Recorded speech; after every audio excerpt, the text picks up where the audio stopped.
qu'elles étaient grandes et puissantes, ces ailes. Ils le soulevèrent et l'emportèrent très haut, au-dessus de la terre. De là-haut, il voyait le verger en eau blanche, les fermiers qui labouraient, les petits de tous les animaux de la nature, qui éclosaient, culbutaient, bourdonnaient, nageaient.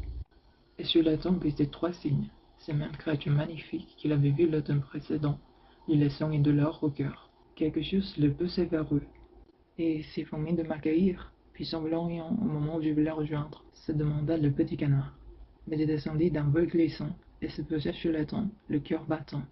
Dès qu'ils le virent, les cygnes nagèrent à sa rencontre. Cette fois, c'est la fin, pensa le petit canard. Et si je dois mourir, que ce soit sur les coups de ces magnifiques créatures, plutôt que de faits de chasseurs, de femmes du fermier ou de rigueurs de l'hiver. Et il courba la tête dans l'attente des coups. Or, voilà que l'image reflétée par l'eau était celle d'un cygne à la superbe parure. Plumage de neige, œil sombre, et tout. Au début, le vilain petit canard ne se reconnut pas, car il ressemblait aux magnifiques étrangers, ceux qui avaient admiré de loin. Il se révéla qu'il était bien l'un des leurs. Son œuf avait volé accidentellement au milieu d'une famille de canards. Il était un cygne majestueux. Pour la première fois de sa vie, les siens l'approchaient, le touchaient gentiment, affectueusement, du bout de leurs ailes. Ils lissaient les plumes avec leur bec et nageaient autour de lui, en signe de bienvenue. Les enfants qui venaient donner du pain à manger au cygne s'exclamèrent: Il y en a un nouveau! Et comme tous les enfants du monde, ils allèrent le raconter partout. Et les vieilles femmes vinrent au bord de l'eau et dénuèrent leurs longues tresses d'argent.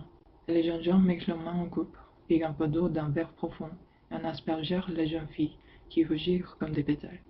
Les hommes échappèrent quelque temps à la traite, juste pour respirer l'air. Les femmes échappèrent quelque temps au raccommodage, juste pour rire avec leurs compagnons. Et les vieux racontèrent des histoires sur la guerre qui est trop longue et la vie trop courte. Et un par un, parce que la vie passe, et le temps et la passion, tous s'en allèrent en dansant. Les jeunes gens, les jeunes femmes, tous s'en allèrent en dansant. Et les anciens, les époux, les épouses, tous s'en allèrent en dansant. Les enfants et les cygnes s'en allèrent, tous en dansant, en nous laissant, nous et le printemps. Et en bas, près de la rivière, une autre canne commença à couvrir ses œufs.